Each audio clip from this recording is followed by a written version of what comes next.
So, Amanda Mackenzie, welcome to the Form Guide. Thank you so much for joining us. Pleasure. Thank you for having me. So I lied to you at the start. I said I was going to play Whitney Houston, and I ended up playing Blondie. I'm not quite sure how that happened. So, the first button I had to press, Amanda, I pressed the wrong one. But Blondie, it was a good track. Did you recognise that one? I did, and what I'm slightly weirdly happy about is the fact that I recognised it wasn't Whitney Houston. Yes. Brilliant. Well, thank you so much for joining us. Amanda Mackenzie, you are Chief Executive of Business in the Community. You're also the non-exec of Lloyds Banking Group. And I've got to know you and Louise Aston and the work you do in Business in the Community, and in terms of the Prince's Responsible Business Charity and Wellbeing being a core part of that. So very excited to have a chat with you, and welcome to this session. So we're going to get into a little quick fire round in a second, but for those that don't know, and I'm sure there might be one or two that don't, could you tell us a little bit about the work of Business in the Community, Amanda? Oh gosh, yes, always. In fact, I could take 45 minutes in that, so I probably won't, don't worry. Well, I always think it's quite helpful to think about a charity in terms of what it would take for us not to exist. So quite simply put, if every company in the world, but let's even go for Britain, was the best it could be at responsible business, then I think we could all skip off to the circus. But no fear of that anytime soon. And as we all know, it's an evolving journey. So what felt like good practice 20 years ago has already been surpassed. So we work with companies, we convene companies, we share best practice, we help them get better at responsible business. We help them measure it, get their own health check and get better. And then we have groups of leaders who we bring together to sort of do sprints on certain topics, thought leadership. So our job is basically to make responsible business better and champion it and be a beacon of it. Fantastic. And I guess there's been no more important time for that sort of work to be required as what we're going through right now. Exactly. I think, you clearly you would not want a lot of these circumstances, but there's that lovely, I think it's a Nietzsche quote, a man has no ears for that which he cannot hear. And I think this, obviously if he rewrote it today, it might be anyone cannot hear, but let's go with the man in the quote for the moment. That's not the point. The point being, I do think the circumstances, Black Lives Matter, the clear issues around mental health that everyone's facing because of the pandemic have meant that people are hearing this. It was one of my favorite quotes from one of our leaders last year, or one of our CEOs who works with us, Keith, and he basically said, I do think leaders have discovered their ears. Yeah. And you go, that's brilliant. You wouldn't want it to have happened this way, but what a great place from which to now build. Yeah, and I think we do need to look for those silver linings from this horrible situation that we're all going through. And we're going to get into that. We're going to talk about leadership, authentic leadership. We're going to talk about the work of Business in the Community. But first, we will start with the question. And that question is, how are you today? And as you can see, I'm on good form. Slept well last night. I've got a sort of Christmas-themed jumper and form score background color combination going on, but generally pretty buoyant. Although I've got a lot, mindful of a lot that I need to sort of balance right now. What would your score be, Amanda, on the basis that 7 is good, 6 is average, and just normalizing that scale a bit? Okay, I think I'm definitely 8 to 9 really. I didn't do any exercise. That's the thing. Okay. I'm slightly beating myself up for, but like why? This morning, but I slept well and had lots of fruit for breakfast. And most excitingly, my husband's just come back from having had his vaccine. Fantastic! It's just vaccination, even. Yeah, it feels just like I'm hearing a few of these happen. My mum's had hers, and it's just sort of a cause for celebration every time one hits your network, right? Yeah, totally. Brilliant. That's great. And what would a perfect 10 day look like for you? What would a 10 out of 10, that lifetime peak form be? Oh,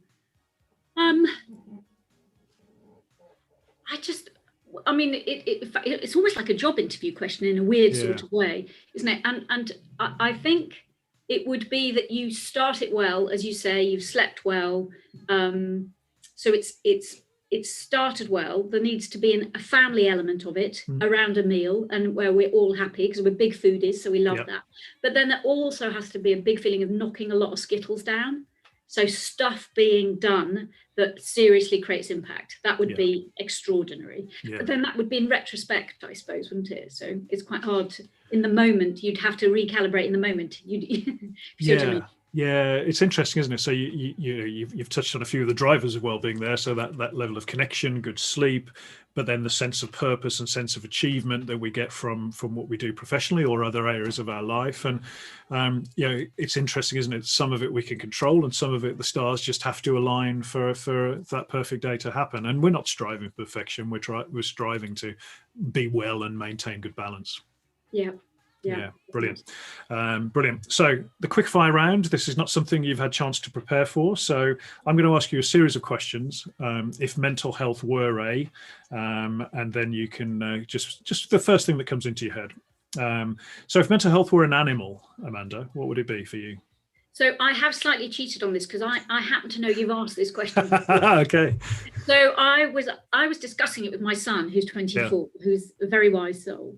And he immediately went to the old Winston Churchill black dog. Yeah. But then, as we talked about it, he just said, but the thing is, you've got to work at it every day. You've got to sort of nourish, cherish, nurture what's going on in your mind every day to make sure that it's it's in good health, effectively, just like you keep fit, etc.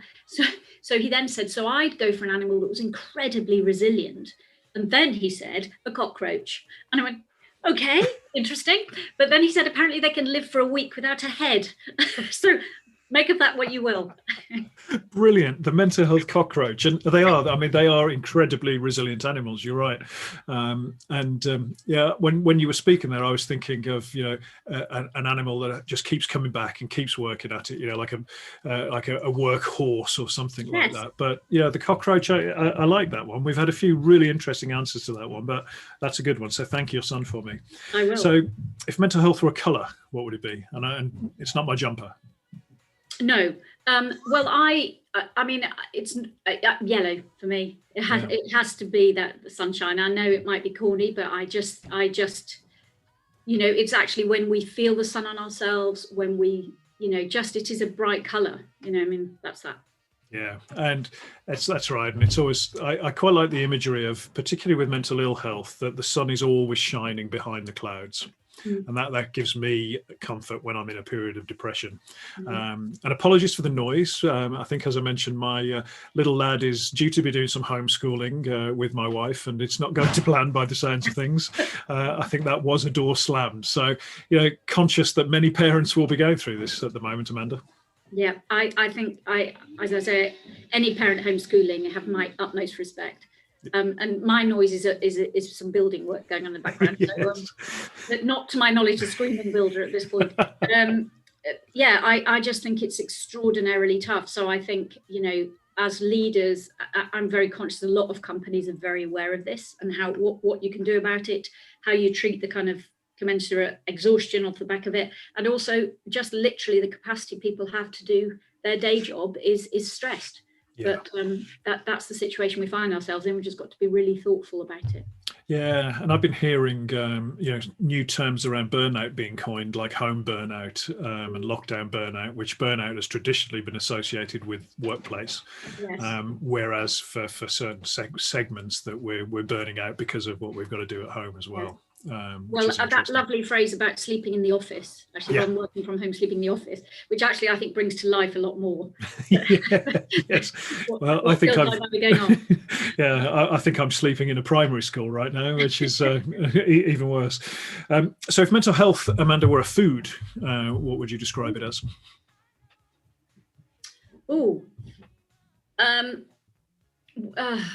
Okay, I'm going to go for risotto.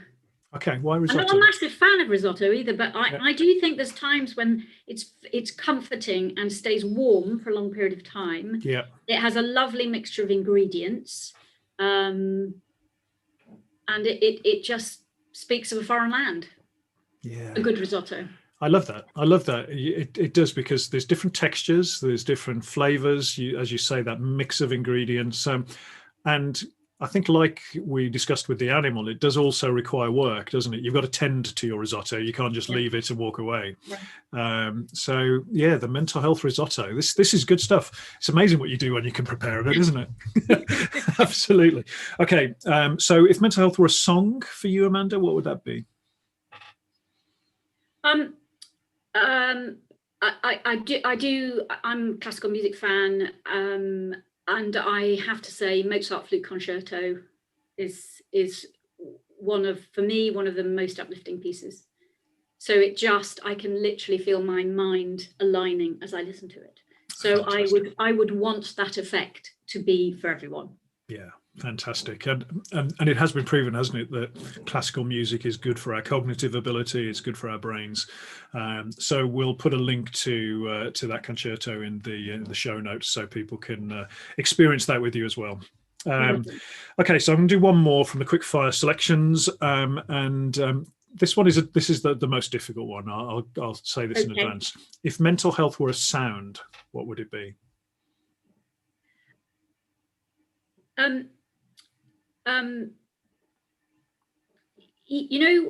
Actually, I think you might have used this sound before, so I'm not stealing it from that. But the lovely sound of one of those Tibetan drums. Yes. It kind of has the same effect as if you listen to a very symmetrical piece of classical music. It has that very restoring effect on you. Yeah, I think I'll stick with that. Yeah, it's a good one. Tibetan singing bowls is what they are, and it's interesting you've said that, because we do use those on the edit of the podcast. So we'll side out the podcast with a strike of the bell, and we had them as a prize for one of the awards we gave for the Inside Out leaderboard, where we got one engraved. So yeah, it's a wonderful sound, isn't it? And apparently it's the theta frequency of the sound wave that resonates with our bodies and our brains and puts us into quite a relaxed state. Oh, there you go. The other one I experienced with a business called Gong is a sound bath where they've got the big Chinese gongs. And again, very for those of people who struggle to get into a meditative state, that sound bath can help with that. So really good answers. I think I hate to do my other guest down, but you are a star pupil on the quickfire round, Amanda. So thank you for sharing those. So we're going to talk about leadership. We're going to talk about the work of business in the community, and well-being and mental health as is a core pillar of what you guys do as looking to inspire responsible business. Why is it so important, and why is it so important in business, Amanda? Well, I mean, if you wanted to be cynical about this, people coming to work being as productive as possible will be a result of them being happy, being themselves, being comfortable, and therefore they will deliver their best work. So enlightened self-interest, and then of course it's the right thing to do. We are a world that appreciates humanity, and why wouldn't you? So at its most fundamental, that's what you want. And I do think it's a duty of companies to think about this stuff. I mean, I often talk about the fact that, in history, if you look at Lever, the history of Unilever, he was very thoughtful about how he looked after his workers. Now, how that showed up then, clearly, 150 years later is slightly different. But he really did. He gave a book to each of his employees' kids every year. And he used, Alan Joke tells this amazing story, and then he used to write down which book it was. And the next year he would give their children a different book, and for their other kids to make sure they never, just thinking through what that means. So I think it's been there, but I think increasingly people understand that responsibility. So that's why it's important. But I think often it's quite hard for people to know exactly what to do. So that's where our work focuses. Yeah, absolutely. And you mentioned sort of duty of care, and we hear a lot of talk now about psychological safety and creating places that people feel safe psychologically to work in. And there's that, it strikes me there's that sort of almost unique occasion where the business case and the moral case are in alignment. It's the right thing to do to look after your employees, but if you do so, you will have a happier, higher performing, more productive workforce. And do you think that message is getting understood out there? Yes, I do. It's interesting. I think that I think it's almost accepted, the fact that, well, brave words. I think it's certainly getting there. Yeah. The whole principle of mental health being on par with physical health. So I think that as a rallying cry, which was probably just 2-3 years ago, was the thing we were trying to help people understand, I think is much more accepted now. So then it takes it to the next stage where you're going, okay, so what's it take? What does that work environment need to look like to imagine a world where work could actually be good for you? So not just where work, I mean, clearly having work versus not having work is clearly better for you, you would hope, if it's good, cherishing work. But ideally, what is it about your work that could really enhance your mental health? So I think that journey has begun. And I think if you imagine what I've just said, the notion of work being good for you, if we'd have said that 10 years ago, I think people would have probably slightly laughed, really. Yeah. So I do think we're really, really progressing. That doesn't mean there's not some toxic workplaces. There's still some big issues to be dealt with. Of course there are. But I think the notion of accepting the principle of where we're headed is much greater now. Yeah, I'd agree, and it's good to see. And you've reminded me of one of the values of the Environment Agency, which has always stuck with me since I heard a presentation from them, that they one of their core values is they would like work to be a life-enhancing experience. Perfect. And if you start there and then work your way through to policies and activations, then it's a good place to start. And I know Anglian Water are also very good at putting well-being as a core driver of the business and actually measuring the results. Yes, absolutely. Interestingly, the Environment Agency, because of course the other thing that I think we've all particularly realised this year is the aspects of our surroundings, the power of nature to help with our mental health.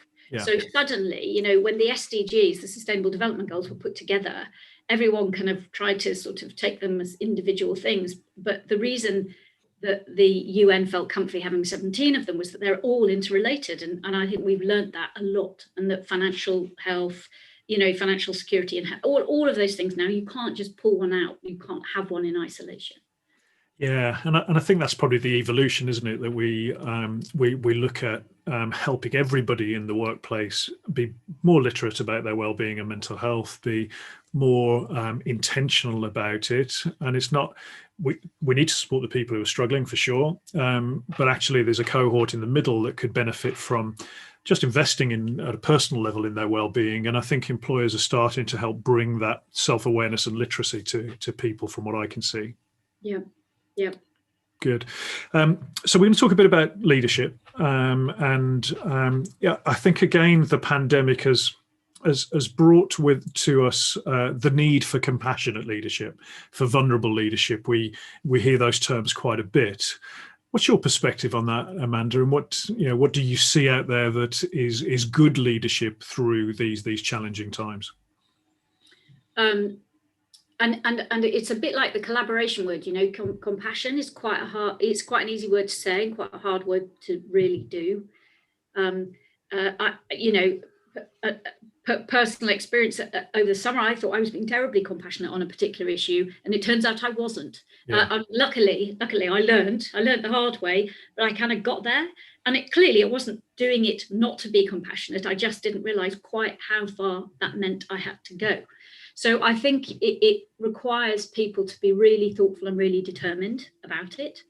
But there's no question of it. If you look at some of the things that companies have thought about, and I have a whole list, because one of my anxieties in life is that I'm always going to forget something. Okay. I play the piano. I've never been able to do it without music. And it's because in my head, I'm so scared I'm going to forget the music. Yeah. That it becomes a bigger problem. I spend too much time worrying about forgetting. So I've just learned I'm just not going to be embarrassed to have a notebook anymore. Perfect. It's one of those things, the older you get, you go, what's more important?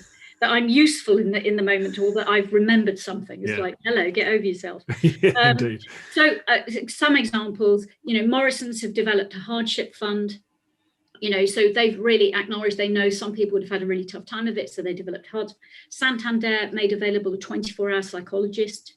Lloyd's conscious that people might be getting physical or even mental abuse at home. That's an unsafe space for them at home, and so they've created a place where people can go at night to be safe.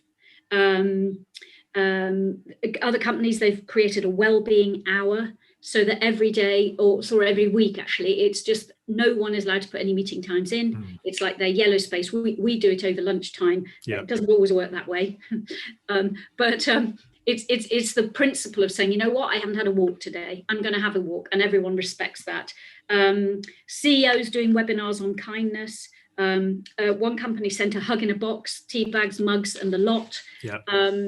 I know, everything, sessions on well-being. We've got I think was a phenomenally successful step challenge going on. Someone amazingly enough worked out how many steps there were between all our offices, and I think it was something like 3 million. So we wondered if we could get to that by the end of the month, or in the period we'd set.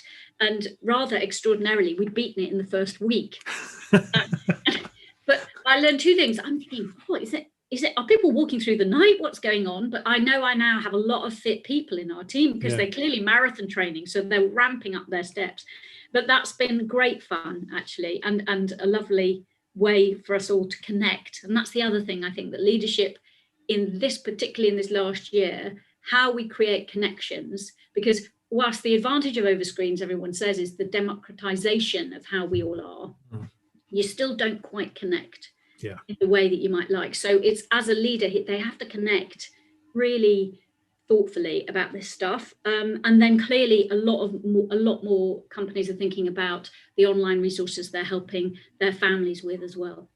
Yeah, absolutely. Lots of great stuff in there. And I love the idea of wellbeing hours in diaries, because I think that does a few things. It gives people permission from the organization that actually prioritizing your well-being during the day is encouraged, and we're all doing it. And I think that can often help people, and diarizing it is brilliant, isn't it? Because I think what I'm sure you've seen the stats as well, that we're not commuting, but we're working longer hours on average, which is absolutely nuts. But actually diarising that hour where you're going to go outside and walk or exercise or whatever you do for your well-being is super important. Yeah. And the other thing that we found, because it's like, don't have a half an hour meeting. If you can do it in 25, what you were going to do in half an hour. So do it in 25, which means everyone knows they've got 5 minutes to get a cup of tea, nip to the loo, do whatever they need to do, run up and down the stairs, do 10 press-ups, doesn't matter what, or 55-minute meetings, because that's the trouble, because they slightly run into each other, and it's a bit like that old movie Clockwork. Once you get late, it's like everything stacks up, and then they talk about that's not going to help your stress levels, you know. Yeah, absolutely. And it is simple things that replace that, I guess, artificial discipline that we get in the workplace of walking to a meeting room or going out to get our lunch that can make a big difference. But I love the ideas as well of looking at those different particular challenges that workers might face, and we'll talk about the work you're doing on domestic abuse, but creating safe spaces as a recognition that actually work is a safe space for a lot of people who might be in difficult circumstances. So I love ideas like that. Obviously, you're a non-exec at Lloyd's, and Antonio Horta Azario, well documented with his challenges and being open about them. From a leader and a CEO that you've seen who is really championing the well-being and mental health agenda, what do you see as the impact of that from someone like Antonio, really getting behind it? Oh, absolutely immense. But to give you one example, which I was lucky enough to read, obviously I'm not going to mention the person, but they'd written to Antonio to say what the impact on them personally had been. So it was a brilliant way to really bring it to life very personally. And they have mental health issues, they struggle with their mental health. But Antonio saying what he said, and then, as you say, being that role model, gave this person permission to be okay with it. And then, be okay, then be open. And then, of course, everything actually felt a lot more manageable as a result of it. And so this letter was this kind of perfect sort of rendition of what that process had meant to them. It was just incredibly powerful. It was really moving. And that's one of several, many. So to feel, I mean, we all know people struggle to write to leaders. They never want to praise leaders because it sort of all feels, people always worry about blowing smoke and all that. Yeah. You can say that phrase anymore, but I've just said it. So, people worry about that. But actually, if you feel so moved that you want to, the impact on you must have been enormous. So I just think it's been quite fabulous what Antonio's helped people do. And of course, it makes the company very, very thoughtful about this subject as well. Yeah. So, early adopter of thinking about how do you measure mental health, how do you capture what's being done, how do you capture it in your pulse surveys, etc. And David Oldfield, who runs their business side of Lloyds, he chairs our leadership team on wellbeing, so works alongside Lou Aston. And together they've done some amazing thought leadership in terms of where they're going to take this, which is all the thinking now around what does the job design look like for a work that could be good for you. All of that's coming out of that team. So it's just been great to see how, I suppose you could argue, those very roots from Antonio being honest, and also the chairman at the time, Win Bischoff, going, go home, take the time you need, do what you need to do, get well, get healthy. That there's lots of moments of leadership going on there. Obviously, it needed Antonio, but it also needed people around him to capture that and give him permission, if that's the right phrase. Yeah, and that was a bold call by the chairman, wasn't it? During those times, it's I think the narrative has moved on a little bit, but then it was middle of the crisis, and he backed Antonio, and that was pretty special, I think. Yeah, yes. But I think you make a really good point as well from that letter, and I can resonate with this, identify with this personally, in that when we can be open about our challenges, that the power over them does diminish a little bit, because we're not then trying to carry the additional burden of pretending to be something we're not, particularly pretending to be happy when might be experiencing depression or some other challenge. And since I've been open and shared my story, I've noticed that the episodes of depression as part of my bipolar are much less and less severe. And many of the role models that we represent on the Inside Out Leaderboard would say the same.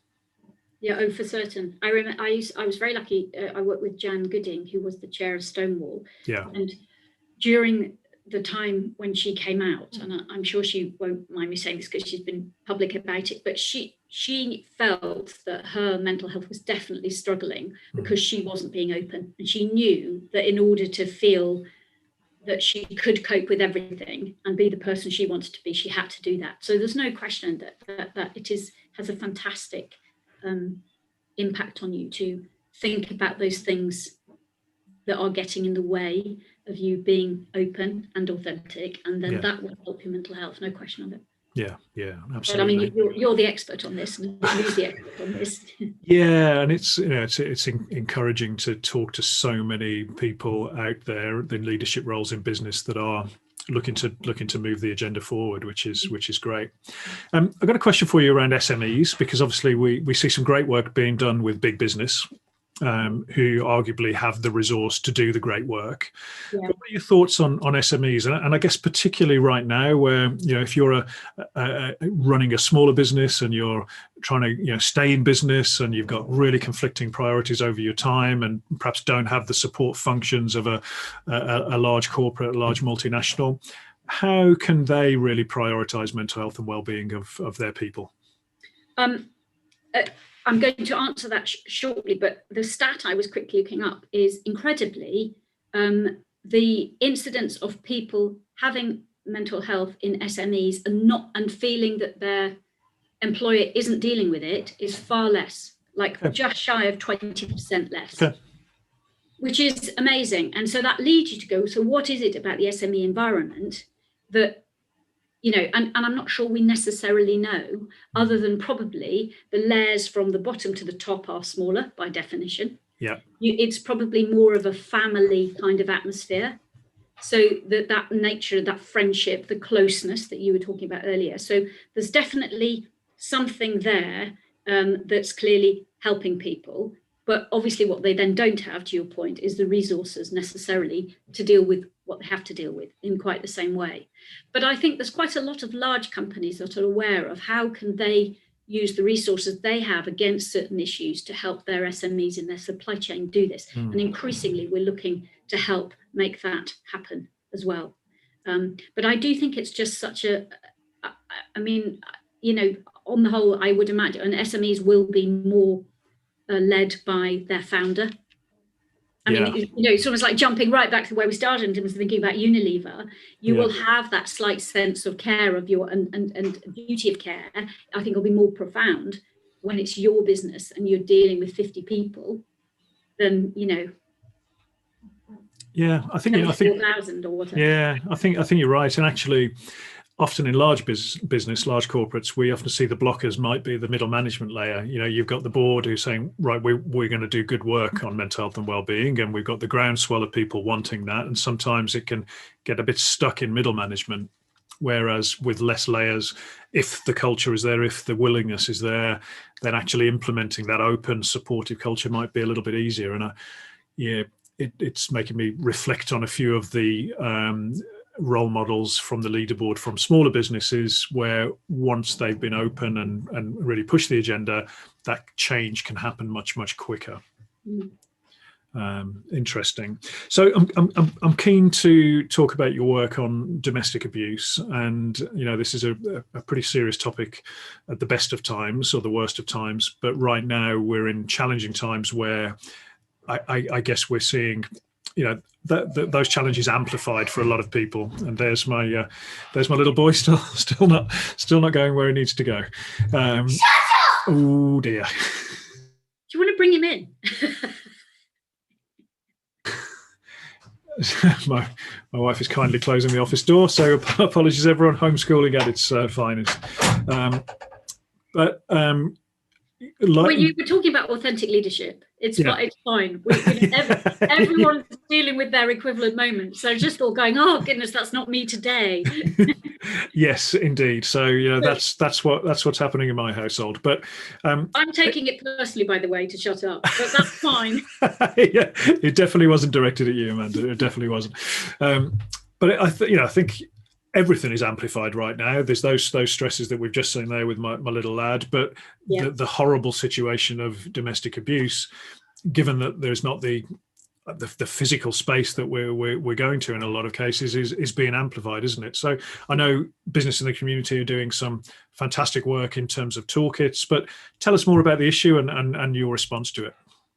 Well, as you rightly said, what became apparent, and in fact, we heard quite a lot of CEOs at the beginning going, we have people turning up at our workplace, it's shut, but they can't stay at home any longer.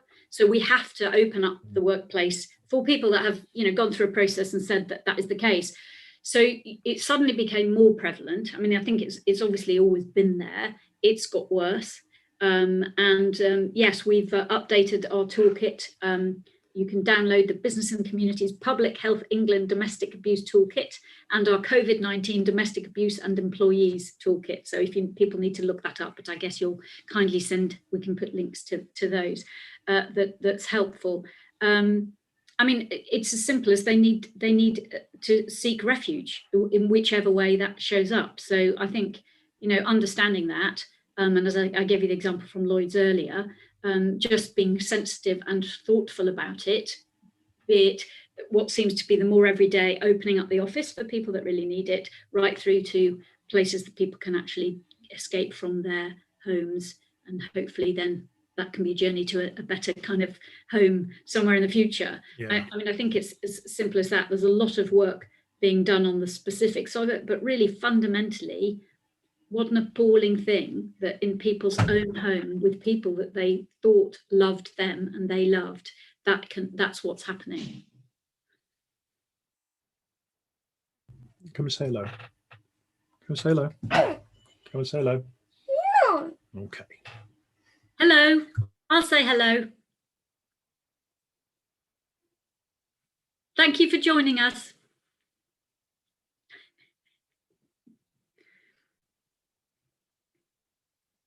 And clearly, I think the other thing is you can help managers, and that's obviously what's inherent in the toolkits, is helping managers understand how to spot it. because clearly I think people as well, it's, it's almost like, it's not a taboo beyond what is it? Actually, I don't know. So you might, but I think people being open about it feels a very tricky thing. You could almost argue it's still harder to talk about than mental health issues. So actually helping people feel comfy to actually mention it is their first path to getting on. And the other work we've been doing as well is like the next stage from that, you could argue, I'm not saying they're connected, is we've just produced a toolkit to help people dealing in the workplace, to help people with grief and bereavement. Yeah. Because clearly that's been a little bit more prevalent this last year. So again, I think what Lou has been fantastic at is going, this feels tricky, but that's the reason to go there. Yeah. Other than just traveling in hope and it'll all be fine, and a sort of Mary Poppins smashes through the door. Well, some of it is just easier just to, go, okay, what are we actually dealing with? Yeah, and you're right. I think that there is more of a taboo. And I've seen a few people who are campaigners and very open about domestic abuse, and actually, one or two men as well. And we should make it clear that this does happen to men as well as women out there. And again, that the taboo and the impact on mental health for both sets of identities there and genders is very significant. But I think, we need, it's the same with the mental health agenda. We need to be able to create those safe spaces in organizations where if someone is going through this, they feel they've got the opportunity and won't be penalized in any way if they can confide in it, because then it's the same thing. You're getting some help. People know where you're coming from, and it's, you're working together with your employer to work through the issues and give yourself the space that you need. But it's tricky, isn't it? Yeah, but there has been a lot of talk the past few years of a skill that leaders and managers need to develop is empathy. Yeah. And I suppose the question is, can you create people that are more empathetic? I think you absolutely can, but I can kind of be attacked by a sword, I think. Hopefully not a real one. No. So I think that's certainly something that will be a core essential skill, if you like, of our leaders and our managers in at some point in the future. Absolutely. Well, not at some point in the future, it's essential now, but I suspect the training and embracing that as a core skill that you're going to need is just going to be more prevalent. Yeah. It's stupid. I'm trying my best to remain not distracted here, but it's a challenge. So apologies, but don't worry. I think we talked for quite some time, so you're good. What can we end with? So first of all, thank you for the work you and Louise are doing, and that it's very necessary, and it's great that you're grabbing hold of it. Looking forward, for the next 12 months, what is your hope for businesses in the community as we travel through the next phase of this pandemic? Well, for us as an organisation, obviously our journey to help companies with their responsible business journey continues, but very specifically on this subject, we're looking to do two things. One is produce a white paper on what does good work design look like. Actually, I don't want that to sound super onerous. It could be some small things, small changes that can make a massive difference, or it could be some bigger things. But we're looking to pull that together and really think about that. And then also do a little bit of work around psychological safety and beginning to define it. Because if you're a business leader worrying about maybe your share price or your challenge to getting to net zero, I think a role of what organizations and the work that all of us do in this space is to what's going to make this stuff easy to get, grabbable and actionable. So the whole piece around compassion is only useful if you make it actionable at the end of it. So that's, I think, our job. We've just got to be practical and tangible and find out what we can do to make business leaders pick it up and do stuff with it. Yeah, I love that, and I think psychological safety is an interesting one. We hear it a lot, but actually, what does that mean in practice, and how can we help organizations create, and as you say, it's good work, isn't it? Create work that is fulfilling, and where people feel safe to come in and do their job. So Amanda, thank you so much. It's always great to talk to you, and I love hearing about the work you're doing. And yeah, thank you so much for sharing your perspectives. And we'll put some links in the show notes on the toolkits that you've got, and also that wonderful music choice as well. Brilliant. Well, thank you, and thank you for everything you're doing. It's massive. It's brilliant. Well done. Thank you, Amanda. It's a pleasure. Thank you. Bye. Bye-bye.